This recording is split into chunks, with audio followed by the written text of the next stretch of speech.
Hello guys, स्वागत है आप सभी का आपके अपने YouTube channel GS from basics में। और हमारी बात चल रही थी आधुनिक भारत की। तो आधुनिक भारत में उसी सीरीज में हम अगली वीडियो लेके आए हैं, हमारी गदर पार्टी। तो गदर पार्टी या गदर आंदोलन। तो वीडियो स्टार्ट करने से पहले मैं आपसे कहना चाहूँगा कि अगर आपको कोई भी डाउट हो तो आप हमें कमेंट करके या फिर टेलीग्राम पर मैसेज करके पूछ सकते हैं, कोई भी आपको डाउट होता है। और जो हमारी पीडीएफ फाइल है, इसका लिंक डिस्क्रिप्शन बॉक्स में दिया हुआ है, तो आप उसे वहां से डाउनलोड कर सकते हैं और अपने नोट्स मेंटेन कर सकते हैं। चलिए शुरू करते हैं फिर आज की वीडियो। तो आज की शुरुआत है हमारी गदर पार्टी। अब गदर पार्टी की अगर बात करी जाए तो इसे गदर पार्टी कहा जाए या गदर आंदोलन कहा जाए, इसकी जो शुरुआत हुई थी वो 1913 में।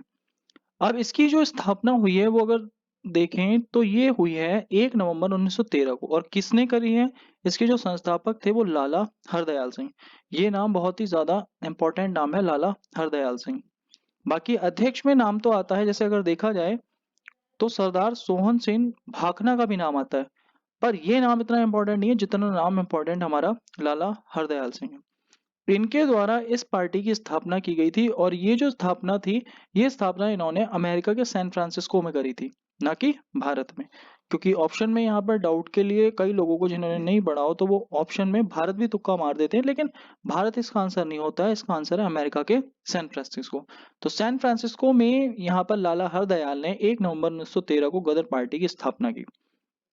और इनका जो मेन काम था स्वतंत्रता प्राप्ति के लिए गोरिल्ला युद्ध तकनीक का प्रयोग करना।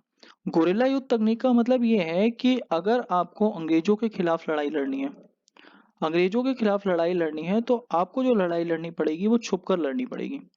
तो कहीं ना कहीं जो गोरिल्ला वॉर थी, तो गोरिल्ला वॉर यानी कि छुपकर हमला करना, तो उस बात को बोला जाता है गोरिल्ला वॉर। तो अंग्रेजों से जो लड़ाई लड़नी है तो वो गोरिल्ला वॉर के थ्रू लड़नी है। और इसके लिए इन्होंने एक पत्रिका का भी प्रकाशन किया जिसका नाम था गदर। तो गदर इस पार्टी की प्रमुख साप्ताहिक पत्रिका थी, जिसका पहला अंक उर्दू में प्रकाशित हुआ। ये भी दोस्तों बहुत ही ज्यादा इंपॉर्टेंट बात है कि पहला अंक जो आया, क्योंकि गदर पत्रिका है और कहीं ना कहीं देखा जाए तो यहाँ पे लाला हरदयाल ने भी बनाया था, तो यहाँ पर गुरुमुखी भी ऑप्शन पहला दे रखा होता है, लेकिन गुरुमुखी आंसर नहीं होता है। पहला अंक जो है वो उर्दू में प्रकाशित हुआ है। और बाद में अगर हम बात करें तो हिंदी, गुजराती और गुरुमुखी में भी इसका प्रकाशन हुआ। तो इसीलिए देखा जाए तो ये गदर पार्टी जो थी बहुत इंपॉर्टेंट थी। और अगर आगे चल के बात करें तो जैसे हम बात करते हैं भगत सिंह।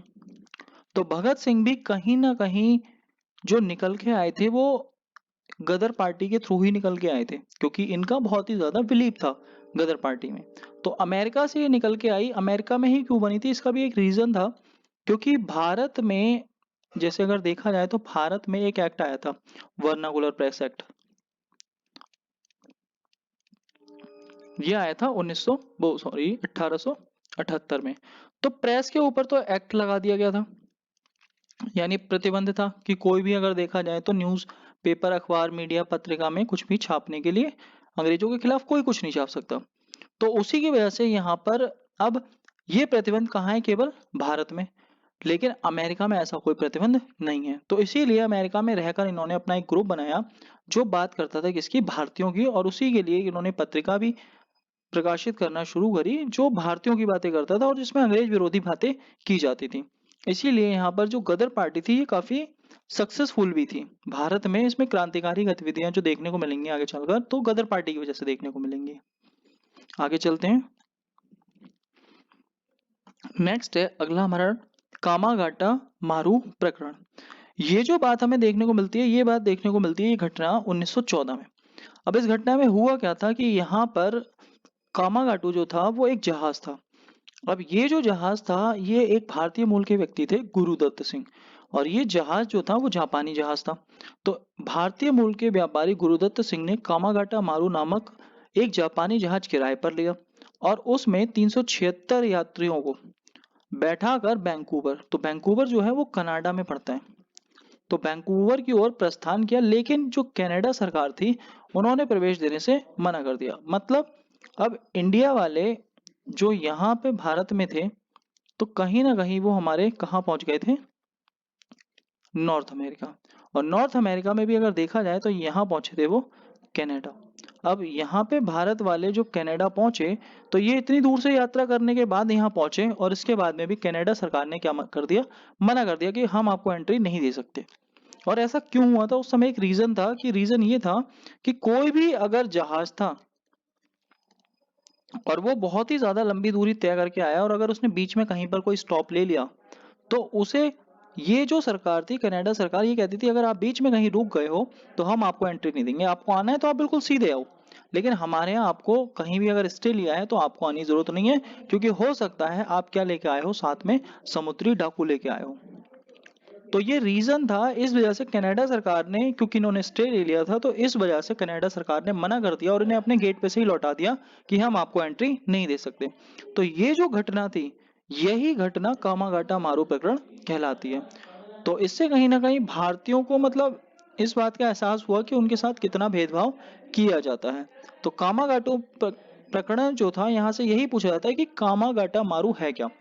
तो ये यहाँ पर सिंपल सा है कि ये एक क्या है, जापानी जहाज, जो भारतीय अपने क्या करने के लिए ले गए थे, व्यापार करने के लिए कनाडा लेके गए थे। तो इसीलिए कामागाटा मारू प्रकरण पूछा जाता है कि ये क्या है, तो ये एक जहाज का नाम है कामागाटा मारू।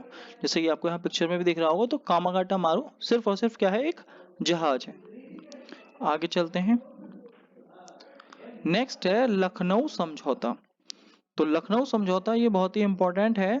लखनऊ समझौता, ये लखनऊ अधिवेशन कह सकते हैं हम इसे, या हम कह सकते हैं लखनऊ समझौता।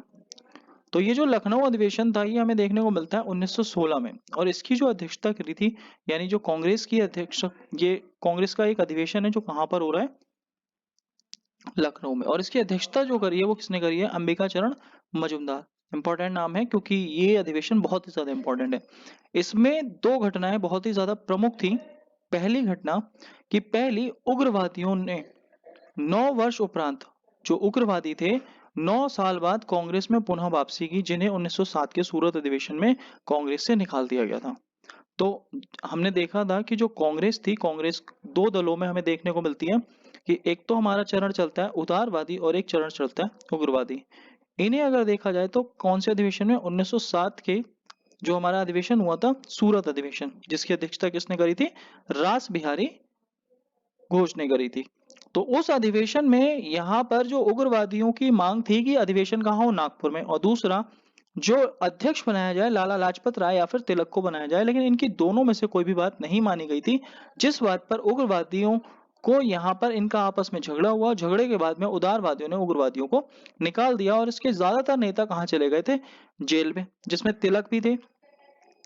तिलक को मांडले जेल भेज दिया गया था और जो लाला लाजपत राय थे उन्हें कश्मीर, पंजाब निकाला की सजा मिली और उन्हें कहाँ भेजा गया था, कश्मीर भेजा गया था। तो ये अधिवेशन इंपॉर्टेंट अधिवेशन था 1907 वाला, और ये जो विवाद शुरू हुआ था 1906 से शुरू हुआ था, कलकत्ता अधिवेशन से। धीरे धीरे 7 में विवाद बढ़ा और 7 के बाद में अगर देखा जाए तो 9 और 7 16। तो यानी कि आप देख सकते हैं कि 1907 में निकाला और 1916 में क्या कर लिया, वापस कर लिया। तो यहाँ पर आप अगर देखें तो कितने साल का गैप है, 9 साल का गैप है। तो 9 साल बाद कांग्रेस में वापस आ गए, और ये किसकी देन थी, ये एनी बेसेंट की देन थी। एनी बेसेंट ने काफी हेल्प करी थी। फिर दूसरी घटना हमें देखने को मिलती है कि कांग्रेस और मुस्लिम लीग के मध्य ऐतिहासिक समझौता हुआ। जो मुस्लिम लीग कब बनी थी हमारी, 1906 में बनी थी। और ये विवादित क्यों हो गई थी, क्योंकि इन्होंने एक डिमांड रखी थी 1908 में पृथक निर्वाचक मंडल की, और जो कि पूरी हो गई थी 1909 में। तो इसीलिए यहाँ पर जो कांग्रेस थी वो भी इनसे दूर दूर रहती थी, क्योंकि यहाँ पर अगर देखा जाए हिंदू और मुस्लिम क्या थे, अलग अलग थे, क्योंकि यहाँ मुस्लिम्स को मिला हुआ था पृथक निर्वाचक मंडल। तो इस वजह से बाद में इस मांग को उन्होंने, कांग्रेस ने जब उसे मान लिया, तो उसी वजह से दोनों में क्या हो गया, समझौता। इसीलिए इसे कहा जाता है ऐतिहासिक समझौता। और इसी समझौते को हम कहते हैं लखनऊ समझौता, क्योंकि लखनऊ में हुआ था, या कांग्रेस लीग योजना, क्योंकि कांग्रेस और लीग यानी मुस्लिम लीग की योजना इसलिए कभी कहा जाता है क्योंकि कांग्रेस और मुस्लिम लीग अब जो लड़ाई लड़ेंगे वो किसके खिलाफ लड़ेंगे, अंग्रेजों के खिलाफ। यह समझौता मुस्लिम लीग के मोहम्मद अली जिन्ना, तो मोहम्मद अली जिन्ना का नाम आता है इस समझौते में, ना कि अगर देखा जाए जो इसके पहले अध्यक्ष थे, आगा खां। और इसके अगर संस्थापक की बात करी जाए तो सलीमुल्लाह, सलीमुल्लाह इसके संस्थापक थे। और इसके अगर देखा जाए अध्यक्ष कौन थे पहले, आगा खां। तो इन दोनों का नाम नहीं आता है, नाम यहाँ पर नया हाईलाइट हुआ है, मोहम्मद अली जिन्ना। तो मुस्लिम लीग की तरफ से मोहम्मद अली जिन्ना निकल के आए और कांग्रेस के अंबिका चरण मजूमदार। तो इन दोनों ने हस्ताक्षर किए और इन दोनों के मध्य क्या हुआ, समझौता। और इन्होंने फैसला किया कि कांग्रेस और मुस्लिम लीग अब किसके खिलाफ लड़ेगी, वो अंग्रेजों के खिलाफ अपनी लड़ाई लड़ेगी। इस समझौते में कांग्रेस ने मुस्लिम लीग के पृथक निर्वाचक मंडल की मांग को स्वीकार कर लिया। तो यहाँ पर इन सब ने तो स्वीकार कर लिया, लेकिन एक व्यक्ति थे मदन मोहन मालवीय। तो मदन मोहन मालवीय ने इस समझौते का क्या किया है, विरोध किया है। तो यहाँ पे नोट करके इंपॉर्टेंट बात है कि किसने विरोध किया था, तो मदन मोहन मालवीय ने विरोध किया था। जबकि अगर बात आती है सपोर्ट की, मतलब ये समझौता करवाया किसने था, तो एनी बेसेंट ने करवाया था। एनी बेसेंट का नाम बहुत ही इंपॉर्टेंट नाम है कि जो समझौता हुआ था वो इन्होंने ही करवाया था।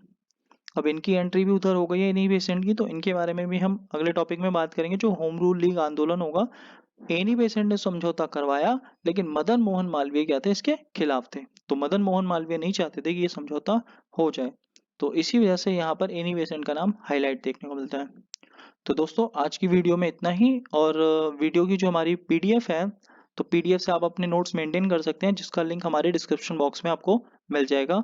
और आप हमारा टेलीग्राम ग्रुप भी ज्वाइन कर सकते हैं। और अगर वीडियो अच्छी लगी हो तो प्लीज़ इसे लाइक करें, शेयर करें एंड सब्सक्राइब करें। Thank you guys.